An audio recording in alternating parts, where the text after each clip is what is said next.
This is the Surly Grognards for July 21st, 2014. This is Peter Bowman, and as usual, I am joined by my good friend and co-host, Eric Carlson. How are you doing tonight, Eric? I'm doing all right. Good. So, I recently watched Captain America: The Winter Soldier, and I rather enjoyed it, unsurprisingly.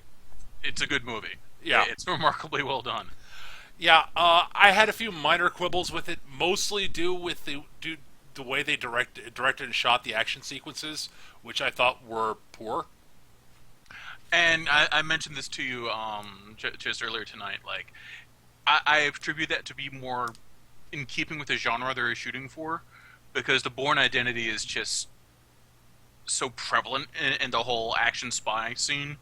And their overuse of shaky cam that you kind of... I guess, but when I was watching it, I could see where they were using the shaky cam to hide obvious things that they would want to hide as, you know.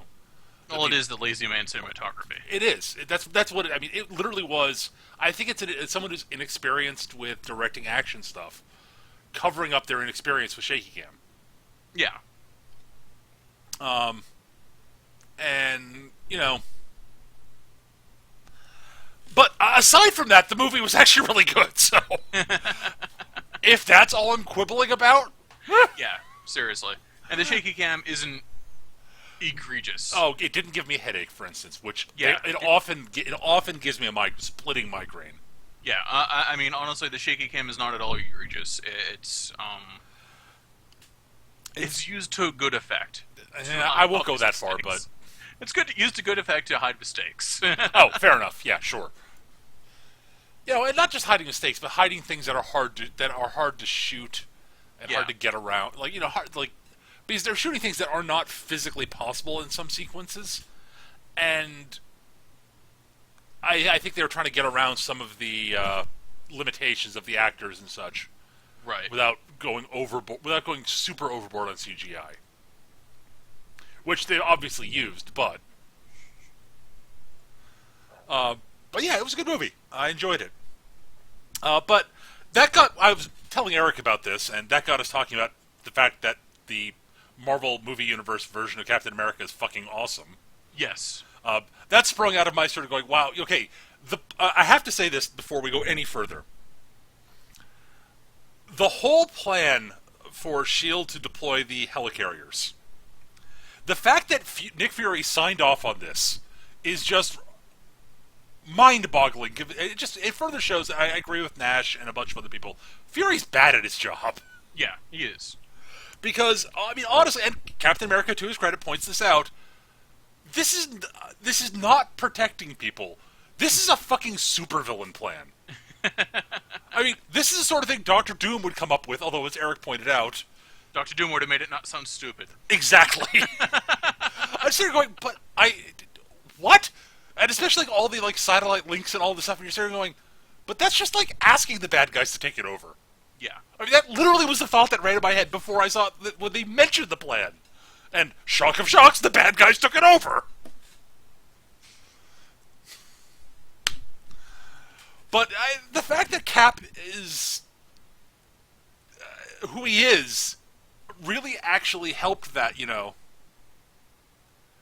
Really helped that movie. I mean, it helps it helped the Avengers movie also immensely. No, Captain America is... They did a remarkable job of taking Captain America, who could easily have been a hokey, cheesy caricature of do-gooderiness. Right. And made him cool and interesting without dropping any of the earnestness or honestly hokiness. Yeah, and I mean, and honestly, I mean, there's a reason that Cap sort of got that reputation for a while. Yes. But there's a long series of other stuff that, honestly... Well, yeah, the Winter Soldier story arc that Marvel Comics did. Yeah, exactly. That's really good. And there's a lot of stuff where Captain America's really awesome, and so, you know, the movie made me sort of, you know, I denigrated Cap a fair bit when I was younger. I wrote him off as just a flag suit. It's kind of hard not to, honestly. But that's because I didn't really give him much of a shot, to be perfectly honest. Yeah, like I said, the Winter Soldier story arc, which I discovered much later in life, the the whole bit where he basically hangs up the Captain America costume as in protest to some of the more egregious acts of the Vietnam War in the 70s, and goes by the ridiculous name of Nomad. Yeah, well, that was the 70s. Yeah, it happens. I mean, but the fact he does that is cool and stand up. Yeah, absolutely. I've got a lot of I actually, in retrospect, have a lot of respect for the character, and it sort of got me thinking. You know, I just wanted to talk about the comic book characters we like and the heroes specifically that we like, Yes. and you know, why some of them get more crap than they deserve. I think.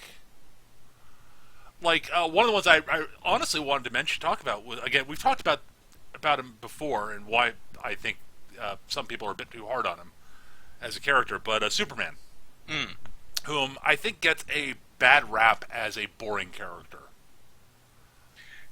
Part of the problem is that Superman is often written poorly. Well, yes, that's a fair cop, but that like can apply to the vast majority of superheroes. Yes. I mean, Batman's been written poorly a whole bunch. Yes. And nobody runs Batman down as being stupid. Batman also had Batman the Animated Series to clear all that shit away. There is that. Well, the Superman Animated Series is pretty good, too. Yeah, that's the thing. Anything Bruce Timm touches is gold, from what I can tell. Well, except for the Zeta Project, which was ass, but hey. Right.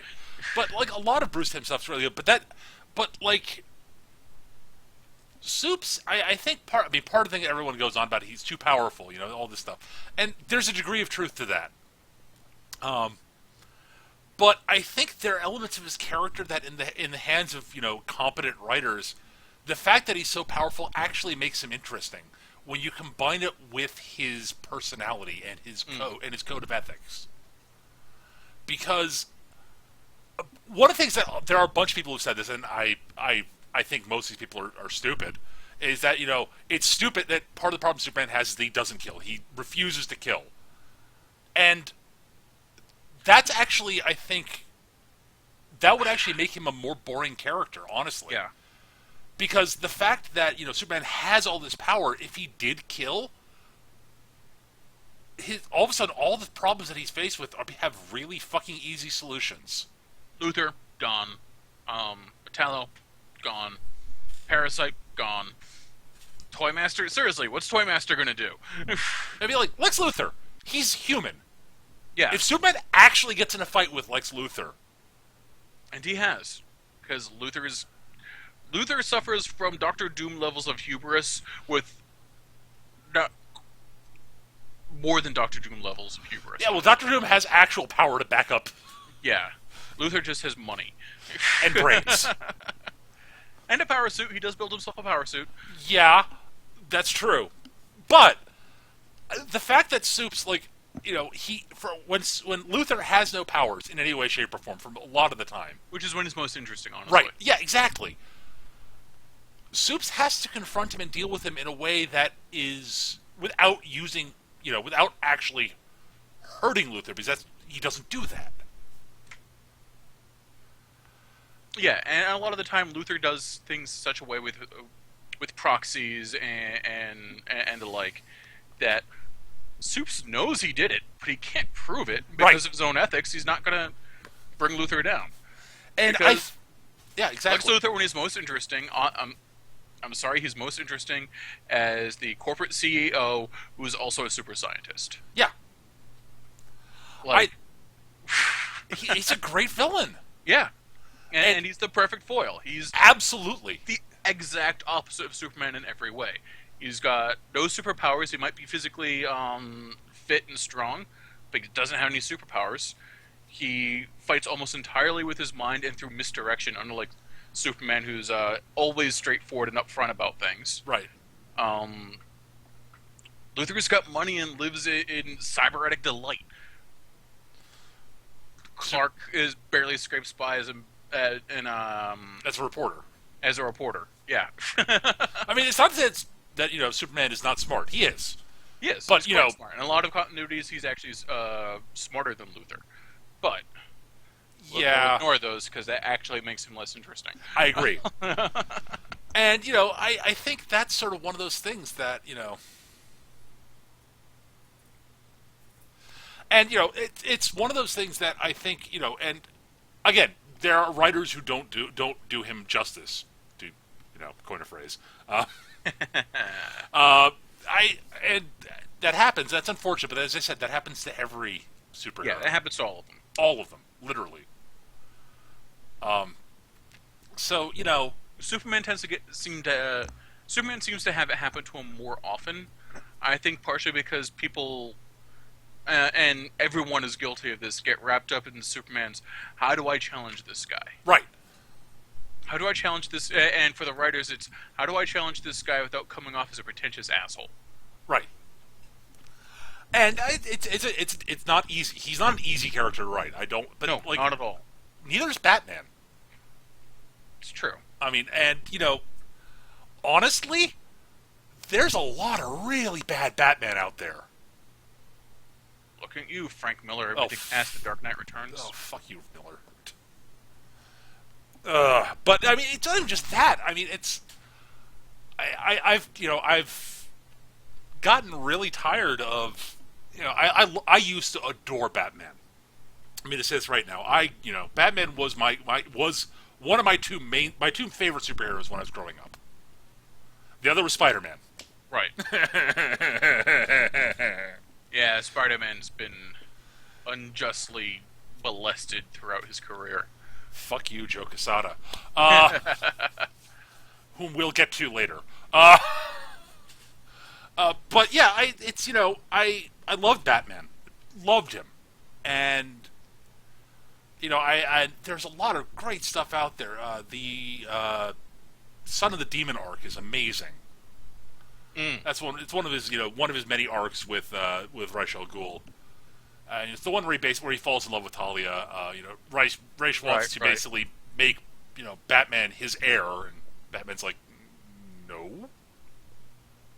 You do where you're a crazy man, right? You're crazy, right? You know that, right? It's a brilliant arc. And part of it because Ra's al Ghul tempts him with what Batman actually wants. Yes. And that's not what he thinks he wants, not what everyone else thinks he wants. What Batman actually wants. And that's the thing that's the great thing about Ra's al Ghul. He's another great villain. Is that there's a lot of you can understand his motivations. Yeah. And it's like, oh, wow, amazing. But and I also really liked Dark Knight Returns. I thought that was brilliant. Yeah, it was great. It was a great deconstruction of the superhero genre. It absolutely was. But I read that. I said, okay, this stands on its own. It doesn't fit in with anything else, and you don't keep doing this. And then he did. Yeah, well, Miller.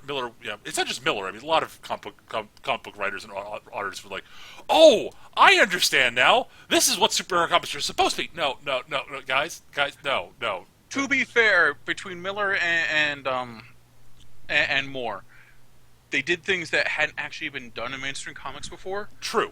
And everyone started playing with those toys because they're like, "Holy crap, you can do this! What can I do with that?" Absolutely, and there's a lot. I understand how that happened. Absolutely, and I've got no problems with people experimenting with the stuff and doing all that stuff. But nobody seemed to be interested in putting the superhero back together after it had been taken apart. Not for a long time. And that bothers me. So, but yeah, but then there's been a lot of the later Batman stuff after that. There became the whole sort of Bat God trope, which I got remarkably sick of. Yeah, there's a bit of that. I mean, the fact it's the running trope that Batman just basically can't lose. It's like because he's smarter and more prepared than everybody else, and it's like that's nice, but it gets tiresome. Except that doesn't help you against certain guys. It shouldn't. That's not going to help you against, say, Doomsday, or... I'm sorry to bring up Doomsday. I was thinking of a big brick who was... Darkseid. It's not going to help you against Darkseid. No. Darkseid might be impressed enough to stop at your attempts and give you the kudos, but he's not going to stop because you actually stopped him. Yeah, pretty much. Or Mongo. Mongo's just going to go, ah, cute, squish. Yeah. But, and there's a lot of stuff that people have done stuff like that afterwards, and it's like, I don't know. Batman is, and of course, there are a bunch of writers who are just dead set on making Batman into the biggest asshole on the face of the planet. Looking at you, Alan Moore. Not Alan Moore, Frank Miller. Moore hasn't touched Batman because he doesn't do Batman. Because, yeah. Well, he did Watchmen and he went, you know what? I think I'm done with mainstream superheroes for a while. And that's fine. I'll do occasional superhero stuff, but yeah, I think we're just going to do whatever the fuck I want, because I'm Alan fucking Moore. Yeah. And I'm not on enough LSD right now. Yeah, I mean, he did a really interesting run with for Image on Supreme, which was really interesting. His Swamp Thing is great. Oh my god, yes, absolutely. That's fucking phenomenal. And Top 10 is good. Yeah, was that Alan Moore? Now, oh god, yes, that was Alan Moore. Okay, yeah, it seemed like Alan Moore. Oh, it was. The kind of crazy shit that happened in that seems very Alan Moore. Yeah. But I look at but so there's there's this long sort of dichotomy between people who are fans of Batman and people who are fans of Superman. And a lot of the Batman fans get very defensive about Batman, and not just defensive. They point out in general tend to get very yes, about their favorite thing. But I just find it interesting how many Batman fans tend to run down Superman as boring and all this stuff. Why Batman is superior in all these ways, and it's like I get your point, and Batman, when written well, is amazing, and he's one of my favorite characters. But Superman, when written well, is another one of my favorite characters, honestly. Yeah, because he brings he's a different archetype who's very interesting. Batman is Batman's the brooding Avenger. Superman is the paragon exemplar. Yep. And that's why they're two great teams that taste great together. That's why you've got so many team-ups between the two. Absolutely. They complement one another incredibly well. Absolutely. And and it's sort of why there's a real subtext of the fact that they actually are friends. Yes. And they really respect each other. And also, because each is what the other cannot be. Right, exactly. They can't bring themselves to be the other part. Right. Batman can't be he's can't bring himself to believe in people enough to do what Superman does, regardless of powers. Right. Superman can't bring himself to be cynical enough to be Batman and to actually get to the roots of the problems that Batman is trying to. Right. And it's why they cover each other's weaknesses so well. Yes. It's why they're part of the Holy Trinity with Wonder Woman stepping in and going, guys, maybe we shouldn't send him to jail for making out with his underage girlfriend. I mean, he's only a year older than her. But he broke the law, and it's just wrong, but he's only a year older than her. I'm using a random example of ridiculousness. But right. Wonder Woman's the voice of reason. Well, I mean, again, and as I touched on, at least, I mentioned a while back, they all sort of stand for one sort of major angle of the sort of core of what superheroes are, which, Batman is justice, Wonder Woman's compassion, and Superman's hope. Yes. And they're all duty. Yes. Because everything's about duty. So everything's about duty with superheroes. It's kind of like Gilbert and Sullivan that way. Hellboy. Yeah, well, Hellboy's a little different. Hellboy's also my favorite superhero, but he definitely doesn't fit into this trope at all. No, he's more of a pulp hero, really. Yeah, he really is. And he's absolutely much more of a pulp hero. And I adore him for that, because I love the pulps. I do. And I mean, what is it about Hellboy that you like so much, Eric? Is the thing. Okay, what initially attracted me to Hellboy was Mike Mignola's fucking phenomenal artwork. Well, yes. Seriously, you put Mike Mignola's work on the cover of something, I'll buy it no matter what it is. I can't help myself. But, it's, you've got this big, dribbly guy who's like, yeah, I'm a big brick. I'm aware I'm a big brick, but I'm not sure how to articulate this honestly. He's definitively smarter than he looks. Yep. But isn't afraid to just take a hammer to the problem when a hammer is required. And the whole aesthetic, the whole like weird science plus occultism and folklore and all of that all mashed together, where the character was just completely nonplussed by all of this. Like, giant pig monster. Haven't seen that before. Right. There's one where he goes to Mexico and watches wrestling and ends up watches luchadors and realizes one of them is a vampire and has to get in the ring and fight the vampire. Of course. That's awesome. I mean, come on. Yeah, I think part of what I love, but I think the thing I love about Hellboy is that, you know, he's that wonderful contrast of appearance between his appearance and who he is. Yes, absolutely. And the whole bit, everyone's always telling him, "Dude, you're gonna end the world." No, I'm not. You're gonna do it. No, I'm really not, because you know why? It requires me to want to end the world, and I don't wanna. Right. It's where I keep my stuff. It's where I got my friends. No. Because he's actually, at his core, a really nice guy. Yeah, he's a really sweet guy at his core. There's buried under like miles of cynicism and gruffness. Yeah, he's a big pile of gruffness, and Nazis piss him off because they should piss everyone off. Yes. But yeah, he's actually a really sweet guy. There's a great little story about Liz Taylor, the pyromancer, in the BPRD. There's a bit where her backstory is she came into her powers and killed her parents and her school. And so they've got her locked up in a flame-proof room, and they're studying her, and she's had very little actual human contact. Eventually, Hellboy sees what they're doing. He's like, you know what? This isn't right. He just goes in, he has a nice little conversation with her, and brings her candy. And it's a really sweet moment. And, like, yeah, that's Hellboy in a nutshell. He sees the problem, he goes in, and he solves it. And in this case, what it needed is to treat her like a little girl. Right.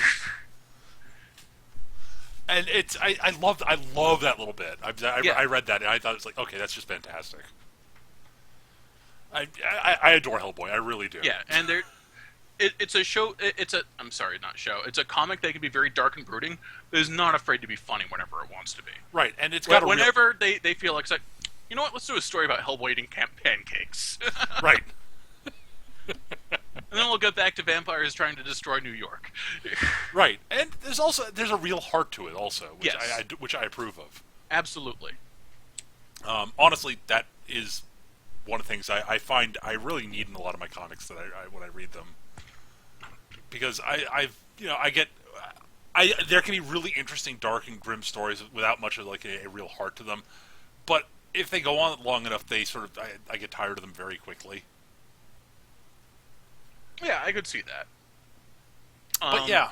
And I find in my old age I'm becoming more sentimental for that kind of shit. Yeah, there's definitely that too. But I always felt that way. I mean, I do want to talk a bit about Spidey. Yeah, we should talk about Spider-Man. Oh, Spider-Man. Oh, poor maltreated Spider-Man. All right, so growing up as a nerd, there's a lot about Spider-Man that I found appealing. Yeah. Because, he is, in many ways, the sort of one of the great escapist fantasies for the nerd. He's a self-insert superhero. To a large degree, yeah. He gets bullied. He pines after the girl he can't get. He's got nothing in his life goes right. But you know what? He's got superpowers. At the end of the day, he can go web slinging, and that's awesome. Right, and he and things get a little bit better for him here and there. Yeah. But then, of course, because it's Spider-Man, things go horribly wrong for him too. You know what? Up until the vile One More Day story arc, I was interested in what was going on with Spider-Man because he finally got his life together. He was teaching science in high school. Mm-hmm. There was a lot of really interesting stuff going on, and his character was progressing forward. Right. That was really cool. I really liked what they were doing with him. And then One More Day happened. Yeah, well, because Joe Quesada fucking sucks. I. Ugh. I admit I checked out on Spider-Man during the Clone Arc, the clone Arc, because Oh yeah, no, I got you. that was just a giant pile of dumb. Honestly, they very well might have I know that they rebounded after that, and there was some good Spider-Man stuff after that. But I basically been sort of not paying much attention to Spidey, and I was like, oh, I should check in what's going on with Spider-Man. And I check in, and it's like, and the Scarlet Spider Ben Riley revealed says that I'm the real Peter Parker, and I'm like, clones, and I'm like, no, just no, I'm done. Nope, done. Nope. Nope.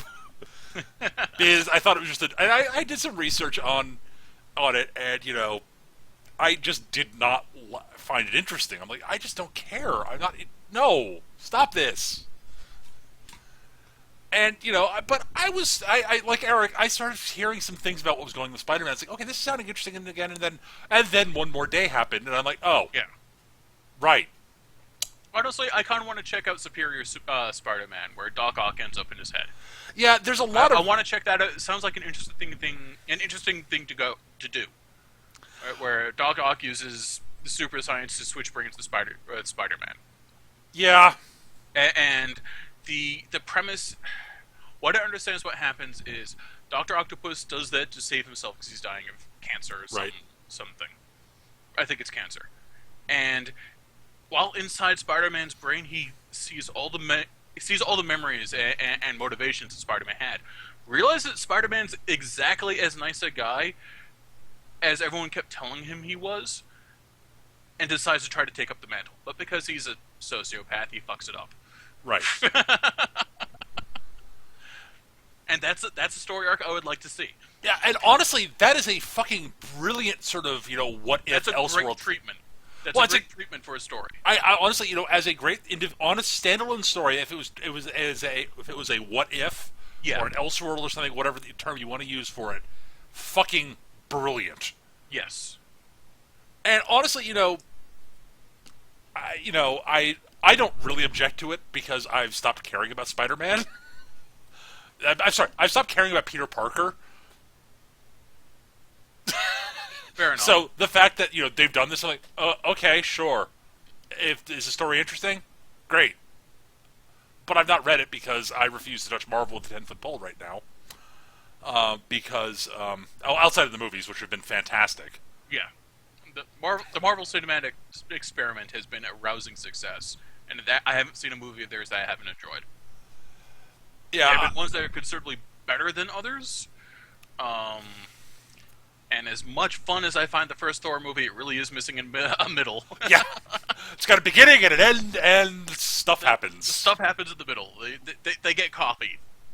Move on. Okay.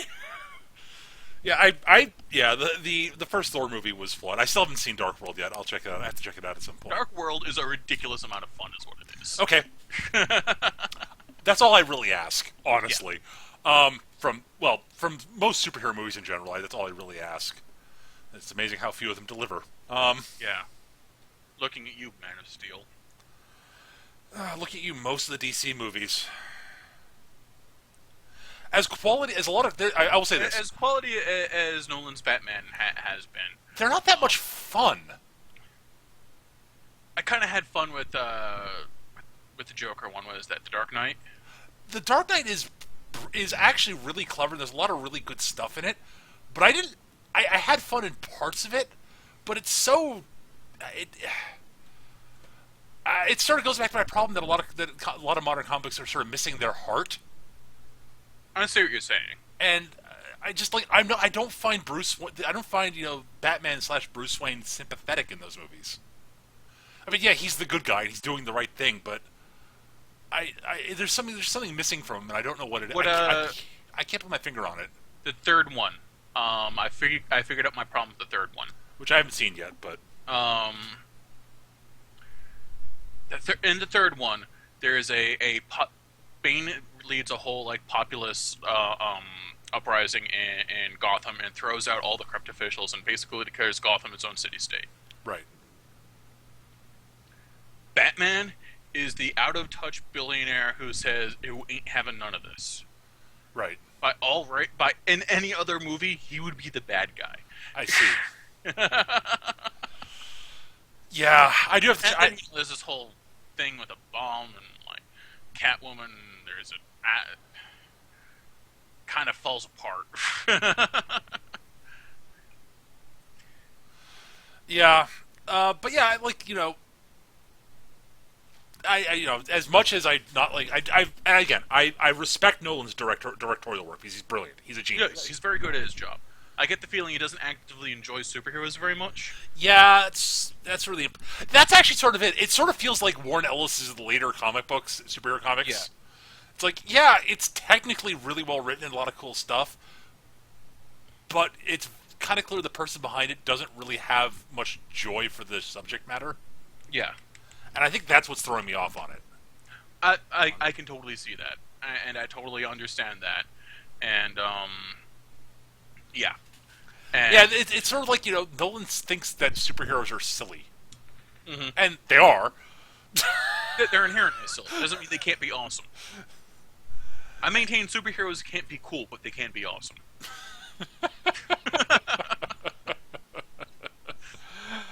Oh, God. But yeah, back to Spider-Man. But yeah, so one more day happened. That was sort of the death knell for me. You went and undid decades of development with the character, just so. See, here's the thing. What Quesada wanted to do, I can kind of understand. He wanted to go back to a more youthful Spider-Man who could learn things, and wasn't tied down to marriage and all this stuff. That's fine. Yeah. But there's a better way to do that, and that's passing the torch. Yeah. And that's one of those things. Which is what they did actually in Ultimate Spider-Man. Right. Parker passed the torch, or he died. I don't know. I don't follow the Ultimate storyline. But so I know he's black. Spider-Man's black now in the Ultimate storyline. Right. So whatever. But here's the thing. I often refer back to when I'm talking about comic books. I love Astro City. There is a character in Astro City who is sort of their equivalent of Spider-Man, Jack in the Box. And there's a 2-part mini arc in Astro City, which is Jack in the Box. The guy behind Jack in the Box, who's himself a legacy hero. Yeah. It turns out his dad was the original Jack in the Box. But he discovered he's married, they have a great life, and his wife knows he's Jack in the Box. Everything's fine, and she tells him she's pregnant, and he starts freaking the fuck out. Yeah. Partially because he's been visited by his 2 versions of his son from the future to travel back in time for various reasons, and both of them have come out remarkably warped. I can't imagine why. Yeah, apparently he dies in some awful thing, and bad things happen, and blah blah blah blah blah blah blah. As an aside, go if you have not read Astro City. We've said this multiple times. Astro City is nothing but gold. Go read it. Really, it's amazing stuff. It really doesn't matter what you pick up for Astro City. It's gold. Go read it. I would recommend starting with the first compilation graphic novel, Life in the Big City, just because it introduces all the characters. But you really can pick up almost anything, except for the second half of Astro City Dark Age. Yeah, you kind of need to read part 1 of that first. Which reminds me, I need to both return part 1 and borrow part 2 from you. Yeah. I don't own part 2 yet. I've just read some of it. Okay. I need to get a copy of that for myself. But yes, and that might be something I do for myself for my birthday. Hooray, birthday! At any rate, yeah. But he eventually comes up with a plan to train, because there are these sort of his Baker Street Irregulars sort of equivalent. There are these guys, these young street kids who basically have started doing parkour with him as he's going from rooftop to rooftop. And a couple of them are smarter than they seem, but they get in trouble with loss of money. He takes the brightest and the oldest of them, and takes them under his wing and starts training him to be the next Jack in the Box. And so the end of the thing is his wife is watching the news, and there's Jack in the Box in a fight with one of his rogues gallery, and she's like, "Oh, I guess he's not home." And wait, comes home. and she's watching him. It's like, you know better than to fight him this way. It's like, you seem off, and then she's like, "Wait a minute." And she looks around and she noticed, like, there's, like, one of the rooms is closed off. She pokes around and he's in there, like, giving him, like, the kid advice and such while he's fighting over an earpiece. And he's got cameras set up. Yeah. And it's a brilliant little thing, and I'd love to see if, like, the whole passing the mantle thing, I think, could be done really well, and that would have been a great way to restart things with Spider-Man. And, it's one of those things that I would love to see done more often. Yeah, but you'd have all the fanboys screeching, "Oh, that's not my Peter Parker, blah, blah, blah." Fuck them. Yeah. I have to agree with you, but that is something that, as a business, they have to consider. I know, but if you do it right and write it well, they'll accept it, and Peter Parker will still be there. The Flash, honestly. Yeah, Do it right, and you can end up with a legacy hero like the fucking Flash. Right, or the Green Lantern. Yeah. DC's done this probably multiple. Not have Spider-Man murder everyone and all the Green Lanterns and steal their rings. Yeah, we could avoid doing that a little bit. Although I maintain that if there was a Green Lantern who was going to do it, it was going to be Hal Jordan. Yeah. When that legendary control snaps. Yeah. Whoo! Yeah. So yeah, I would have loved to see them do something like that with Spidey. I think that'd been really cool. I'd have really enjoyed it. It would have been pretty awesome. And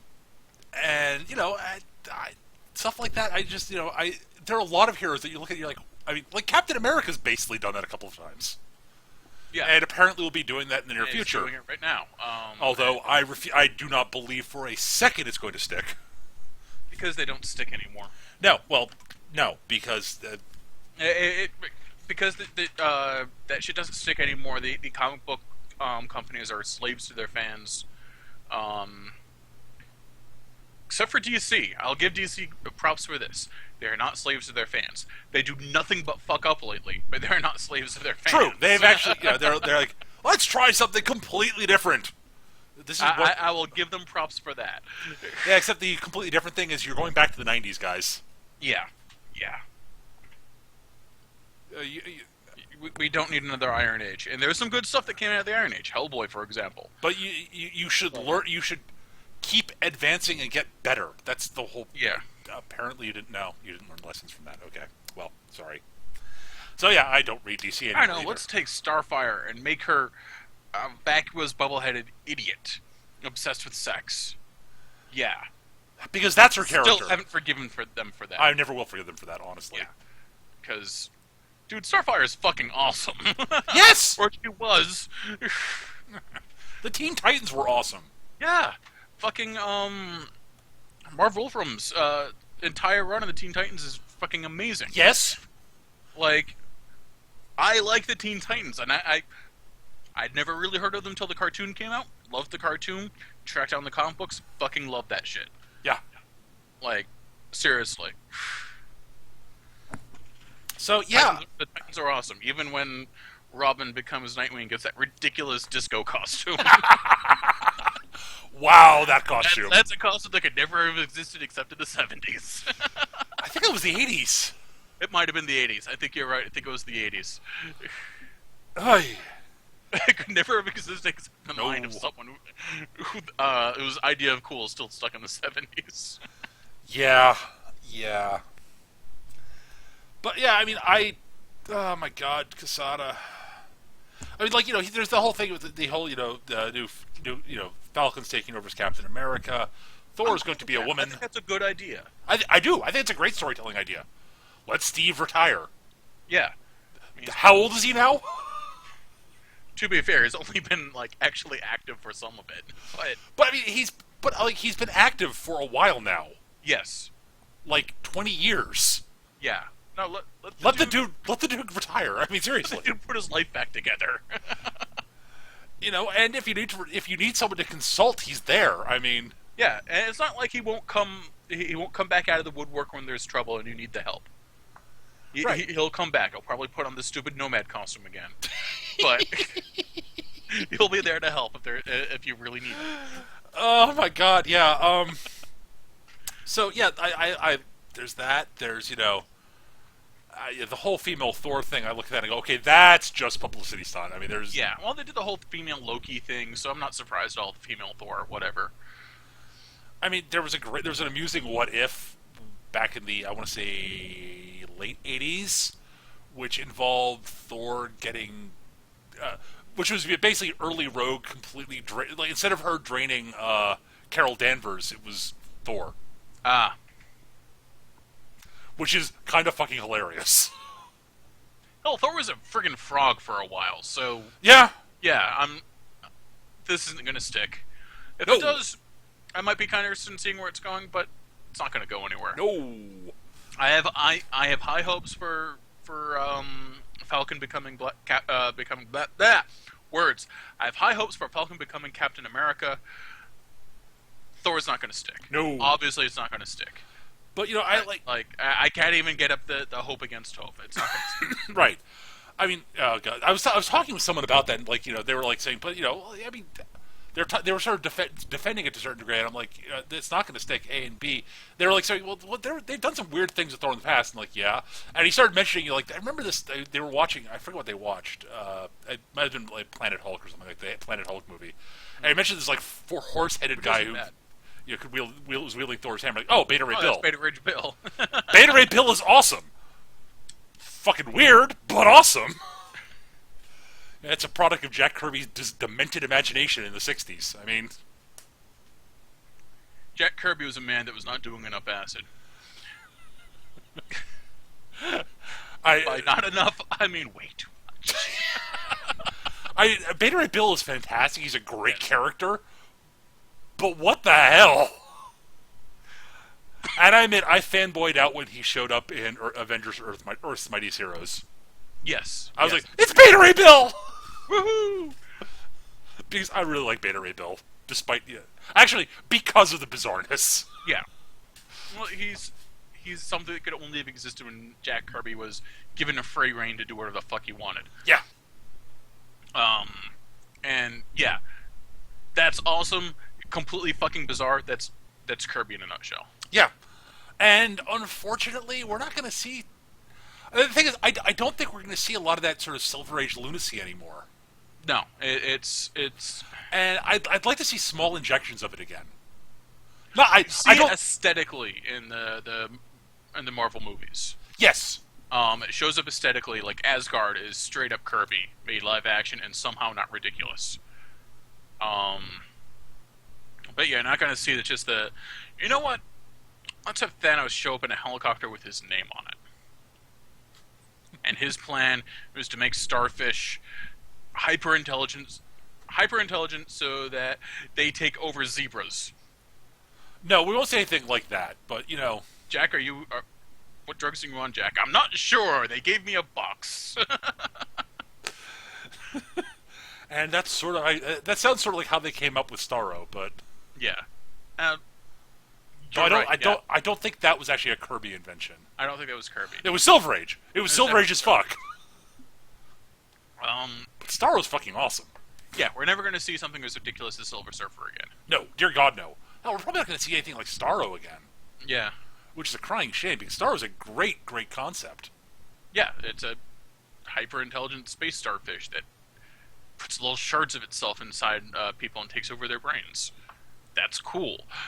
And I totally didn't steal that idea for a superhero game. No, not at all.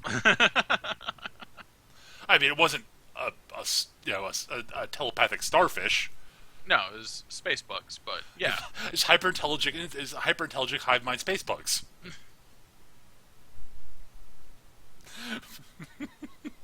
Which I thought was awesome. Oh god, but yeah,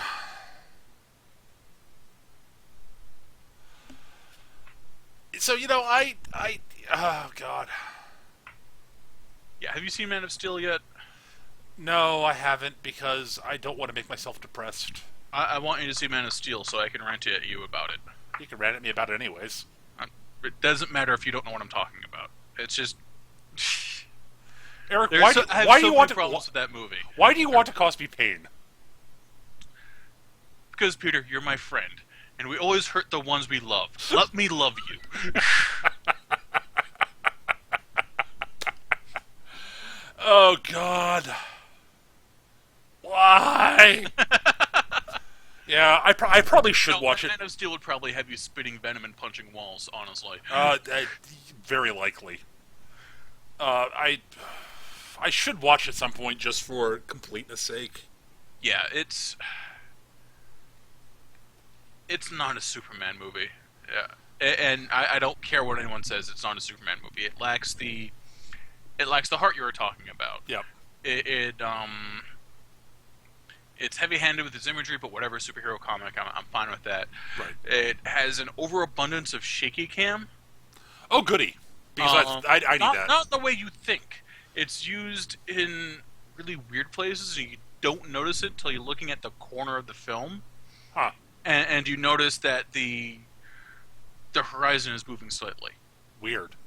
Like everything is filmed with handheld cameras for some reason. Granted, they're standing still and doing their best to keep it in place. But yeah, it's like... Guys, they invented stands for a reason. They invented Steadicam for a reason. Yeah.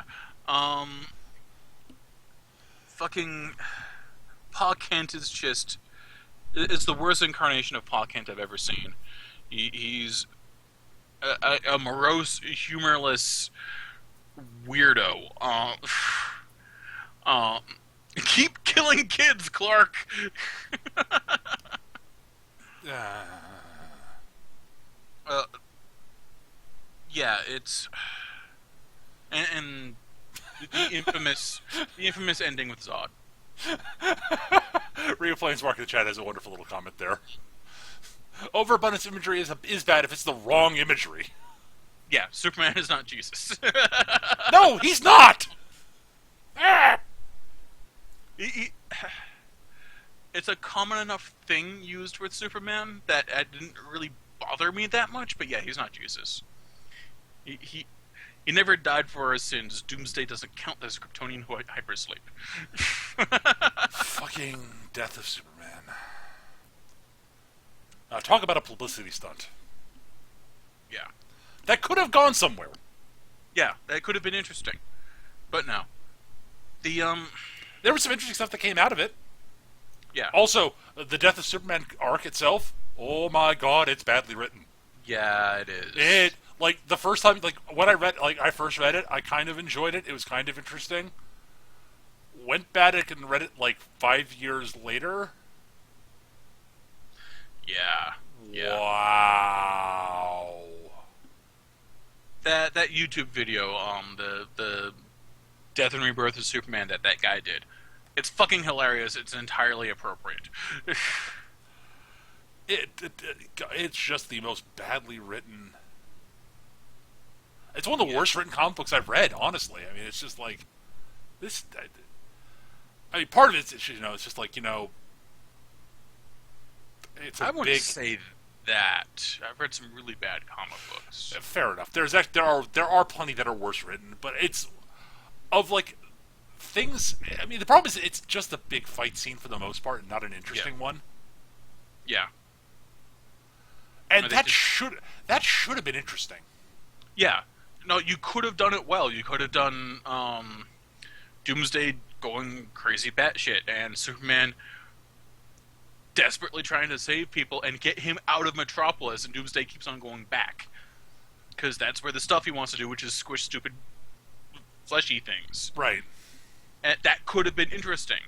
And Superman dies as a result of trying to save people. That would have been cool. But no, he just dies because he's too busy punching Doomsday to not get punched by Doomsday. Which is just like... I mean, that's a fundamental misunderstanding of the character, honestly. Yeah. But we got Steel out of it, and Steel's kind of awesome. And Steel's okay. Excusing the Shaquille O'Neal movie. That never happened, Eric. That never happened. I'm going to make you watch it. I'm going to set up like one of those Clockwork Orange rigs and make you watch it. I've seen it, Eric. It's really bad. It never happened. It's not even bad in an entertaining way. It's just bad. No, it's really not. Yeah, it's... Yeah, it was less Steel and more budget Iron Man. Yeah, kinda. And there was some other interesting stuff that came out of that. The Cyborg Superman thing turned out to be the evil guy, which is like, okay, fine. Yeah, the whole Hank Henshaw thing is actually kind of cool. Yeah. The whole aspect of him being actively being immortal and cannot die, and that being his shtick. Like, I don't want to be alive anymore. Everything I care about is gone. Someone put me down. I'm going to do bad things until you find a way to put me down. Right. That was kind of cool. The Eradicator bit was interesting for a short term, and glad it went away. Yes. It was like, okay, that it lasted about the right amount of time. And the whole Superboy, the quote clone of Superman Superboy thing was kind of neat too. But yeah, excusing the ridiculous outfit. Yeah, well, it was the '90s. Yeah. Man, that Superboy costume was like just an avatar of everything wrong with the '90s costume design. It was up there. It really was. That was still not the stupidest thing they did with Superman. That might be the whole thing where they split him into the red and blue one. Oh, right, where he's like Electro Superman Which now. was just one of those, what the fuck? Yeah, they did that really quickly, and that was a good thing. You know what? That's the kind of Silver Age weirdness that you're looking for. Yeah, and I don't mind them doing that. I like it when they do things like that, experiment. I prefer if they don't, they just do it to introduce new characters. Yeah. Like, new Silver Age characters would be kind of fun. You know what? My first experience with the red and blue Superman was some Justice League trade decades ago at this point. God, I'm old. It was also my first exposure to, like, Black Racer and a lot of other weird stuff. It was obviously someone's, like, New Gods Jack Kirby Wankfest. Okay, sure. And honestly, if you're going to use the red and blue Superman, throw in the Jack Kirby bizarreness, throw thumbs in, up. Yeah, throw in the New Gods, throw in Orion, throw in Black Racer. Yeah, go nuts. Just go nuts. That's great. I love that. That's fantastic. But yeah, oh god, the New Gods. I love the New Gods to pieces. So much fun, so ridiculous. Yes. One of my favorite what ifs actually is, what if the Green Lantern Corps decided to try to clean up Apocalypse? Oh really? I haven't read that one. I don't have it. I don't even know where I could find a copy of it. But they're doing a great job. They're cleaning up Apocalypse. They're making their way to Darkseid's sanctum, and they burst in, and it's like the entire Green Lantern Corps is there, and Darkseid's sitting on his throne, and Darkseid says, "Did you really think you could defeat me with a weakness like yellow?" And all of these super weapons painted yellow appear in the walls. And the entire Green Lantern Corps is slaughtered. The end. Okay, and as an Elseworld type thing, fantastic. Yeah, because it's exactly like, yeah, that's what Darkseid would do.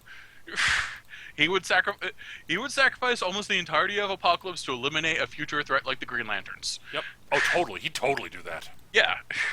Because Darkseid is an asshole. Darkseid's an asshole. I think Darkseid's awesome. I think he's a great villain. Yep. Him and Thanos, they're basically the same guy. Largely. Because as I understand it, don't know which came first, but Jack Kirby was doing crazy stuff with Darkseid or Thanos. Marvel or DC said, "Jack, you need to cut this shit back. It's fucking insane. You know what? Fuck you. I'm going to go over to the other guys and do the same thing with a different name." They're both obsessed with, Darkseid is obsessed with the anti-life equation. Thanos is obsessed with death. You know what? I think because Thanos is so much more out there than Darkseid, I think Thanos was the second one. I wouldn't surprise me. Because, anti-life equation, blah, blah, blah, blah, blah. That's insane. You know what? I'm going to go over to Marvel, and instead of having him looking for their anti-life equation, he's going to want death for his girlfriend. Say what?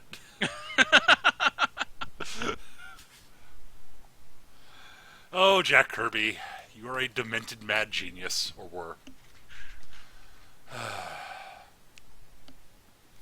But yeah, so I do want to say, though, I just get back to sort of the topic of the actual characters, which is what I want to talk about. Is I also want to sort of try to drag this on to a bit of talking about actual characters from role playing games and such, because sort of the general sort of thrust of what we generally talk about. And there's a lot you can actually pick up from the well done superheroes Yeah, for any type for a lot of different types of absolutely. characters. I mean, I think we said this on the show before, but Superman is actually a great model for when Superman's written well. It's one of the best models to play a paladin I've ever seen. Yes, absolutely. It's like, oh, this is what the paladin who doesn't piss everybody off is. Yes, and yeah, that's yeah. It's like, well, goddamn. And Batman, especially the Batman who sort of like when he's associating with the JLA, is about as far as you want to go into the sort of the brooding loner sort of grim hero sort. Yeah, yeah. Because he works well with the team and he is more than willing to help out, but he's still sort of a bit of a loner at heart. Yes. Um, Yeah, and, Batman and the Justice League is about as far as you want to go into that, unless you're looking to just be bored most of the time and pull focus away from everyone else. yeah, honestly, and similarly, you can go to look at like Wolverine, like at Yeah. significant chunks of his ongoing stories. That when he's really working with the X-Men, he's actually at his most interesting, in my opinion. Yeah. Although the Old Man Logan story arc is pretty good. Sure, there's some really good other stuff, but I mean, Yeah. I think Logan, when he's actually become part of the team, Yeah. is at his. I think that's really it's one of his best written things. And actually, fellow Mason in the Wolverine's chat- actually a great example of how to do a grim barbarian. yeah. And But- fellow Mason in the chat points out that when I mentioned that Superman's a great model for the Paladin, fellow Mason also mentions that Captain America is the other one. Yes, Yes, Captain America is absolutely another one. Yeah. there's actually a lot of similarities in their personalities. It's the big difference is that Captain America is a soldier, and Yes. Superman isn't.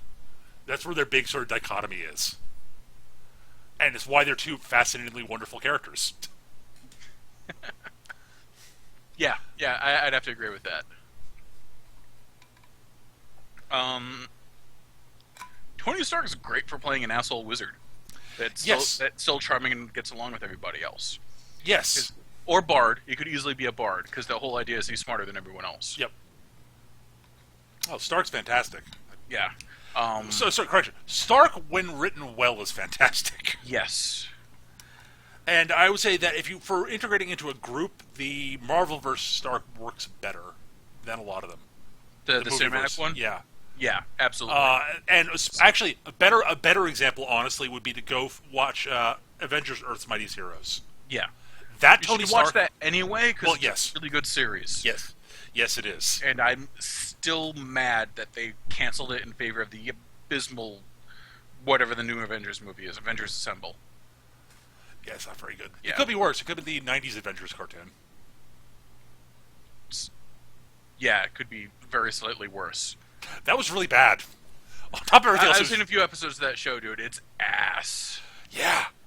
It's on top of everything else. It's really badly animated. Yeah. Well, yeah. It's the first thing that pissed me off. It's like, fuck you, goddamn animation budget. Yeah, nothing pisses me off more than bad animation. Yeah. For me, it's more bad writing pisses me off more, but I will sit through anything as long as it's well animated. I Might turn the sound off and put on music, but I will sit through anything if it's well animated. Oh my god. Yeah. So. Yeah. But yeah, like honestly, and Oh my god, Hellboy. I mean, just Yeah. Oh, Hellboy would be a great. Hellboy's the fighter. yeah. He's your classic, frontline fighter who's smarter than he looks, Yeah. and is gruff, grim, but actually a really nice guy underneath everything. Yeah, and Hellboy's the fighter. Absolutely. You can also play him as a ranger, I guess. Spider-Man's your dashing rogue. Yep. Spidey. Before he sucked. Before Quesada just one more day. Spider-Man's had so much bad shit done to him. I don't mean like bad things happening to him story arc wise. I mean just terrible fucking ideas that he's had to deal with. One More Day, the Clone Saga, just I feel bad for I feel bad for that character. I don't know why they keep letting that shit near their flagship character. Honestly, I don't know. though to be fair, I'll give them props for being willing to experiment. Yeah. Just yeah, except don't let the experiment result in a reset of everything you've done with the character for. You know what? He made a deal with the devil! Yeah, seriously. Spider-Man does not deal with friggin' Satan. Like, Spider-Man knows Bunny Cat is a dick. Yeah. Spider-Man does not make a deal with Bunny Cat. I'm sorry. I mean, he is quite possibly the single most genre-savvy character in Marvel. Yes. Absolutely.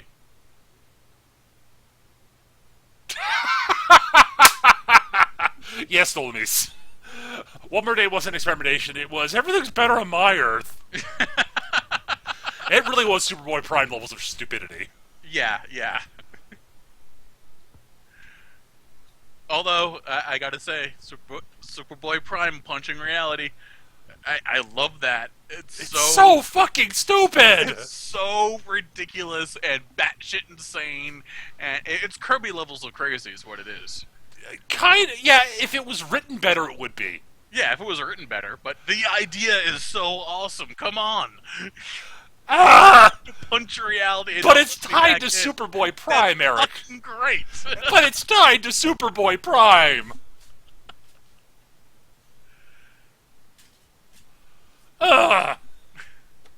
Fucking Superboy Prime. Ugh. At any rate, that's going to do it for this week. As we kind of predicted before the show started, we ranted for far too long. Which happens, and I don't mind doing that from time to time. We'll be back. We'll try to get to questions and such next time. Thanks, everyone, for watching today. I hope everybody enjoyed the show. I hope you found something useful in it somewhere. I can't imagine where you did, but there might be something useful in there somewhere. One day. Or at least you found it fun and entertaining. Yeah, the goal is you enjoyed listening to us rant. Honestly, if you had if you had 1/4 as much fun as we'd had doing the show, we're happy. Yeah, seriously. Because honestly, this was a fun one to do. This is a fun one. Because we love our superheroes. We love our comics. We love our superheroes. I mean, as much as Eric and I both adore well done villains, a really well done superhero is as much as I generally prefer. I think Eric generally prefers the villains to the heroes in a lot of the comic books. I really do. I've always loved villains. I've always identified more with them. Weirdly, I don't know why. I understand where it's coming from. And I always thought that Cobra was cooler than G.I. Joe. The Decepticons were cooler than the Autobots. Well, they had the cooler toys also. As and more interesting characters. Yeah, but especially in G.I. Joe, less so in the Transformers. Some of the Autobots were actually kind of cool. Fair enough. Real talk. So Optimus Prime is still pretty fucking awesome. Optimus Prime is a badass. Yeah, Optimus Prime was the '80s action cartoon hero who didn't whine half the time and have to have everything explained to him. He was like, "No, this is the right thing. This is the right thing to do. We're going to do it. Also, I have a blaster cannon. Also, I'm a giant robot. Also, I turn into a truck. How can you be any cooler than this?" Honestly, he was cooler than Megatron. I got a little bit more love for Megatron, but yeah. Megatron.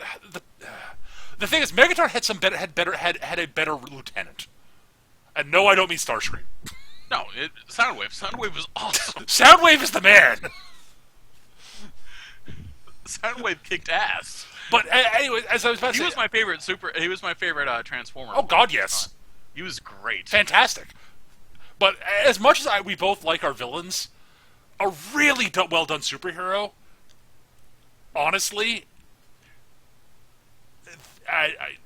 Batman at his Hellboy. Honestly, Hellboy, yeah.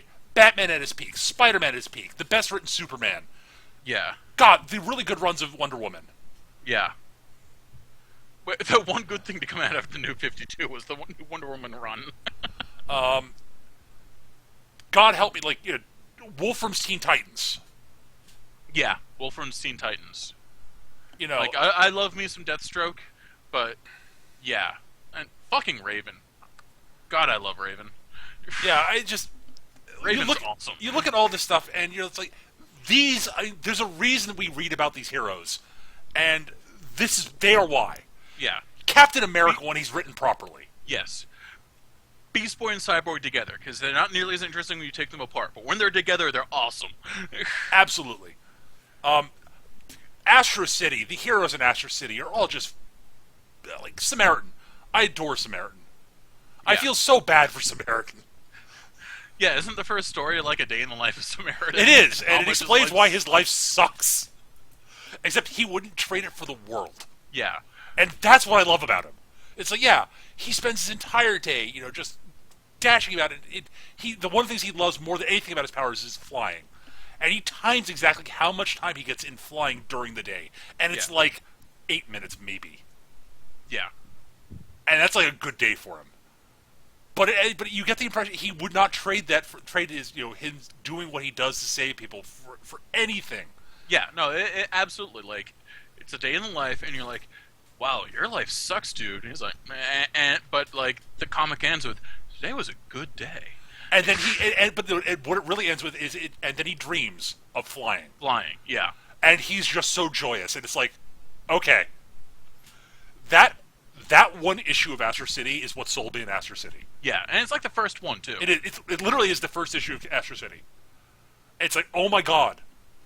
And like, Jack in the Box is great. Cracker Jack's hilarious. Yeah, Cracker Jack's hilarious. And then they came out with their first full arc. In Confession. Right. With Confession. Oh my god. Yeah. I will say this. If you read nothing else from Astro City, track down Confession. It's Confession's collected. very good. It is quite possibly the sing. It starts with this brilliant foreword by Neil Gaiman, where he's talking about like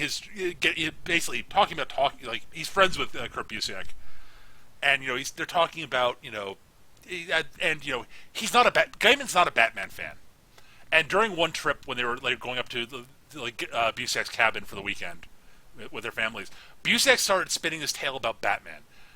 Like talking about Batman, and it was like, and Gaiman is like, it was the greatest Batman story he'd ever heard, and by the end he cared about Batman, right? And he's just like, oh my god, and he's like, but the whole thrust of his thing is that a story can be about more than what it's about, and that is so true with Confession. It's about like 5 or 6 different things, and it's got aliens. There's an alien invasion, Cthulhu monstrosities. Oh my god, it's good. It's good. So, we've rambled even more. Yeah, for another good 15 minutes. Because that's what we do. Anyways, guys, thanks for watching. We try to save time at the end of each show for questions. We didn't this week because we're terrible, terrible people. Honestly, we expected we were going to go over this time because we wanted to talk about superheroes, because we like talking about superheroes. But if you got questions for us to answer in the show, please send them to us. We've got an email address you can send them to us at, which is surlygrognards@yahoo.com, surlygrognards@yahoo.com. Or you can post them on our forums, which you can find at mechagm.forumer.com. Also, if you've got feedback for us, constructive criticism, things we do well, things we don't do that well. If you got show topics, that stuff's really useful. Yes, and we appreciate it. Show topic suggestions. We love those to pieces, guys. Really Please do. Send them to us. It makes our lives easier. Yeah. But if you don't have them, that's fine. We'll come up with some random thing to talk about. But we tend to get some of our better discussions tend to be based on suggestions from you guys. Yeah, honestly. Oh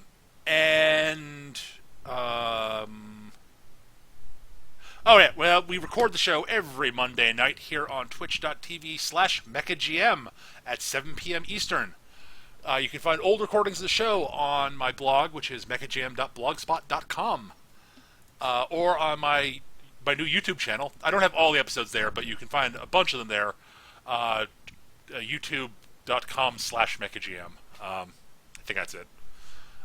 Also, I post when the show's about to go live on my Twitter, or if we're going to have to delay or skip a week. My Twitter's handle's @mechagm. Follow me there, and you'll be able to find out what's up with the show. Oh, and anything else that's going on in stream. I think that's it.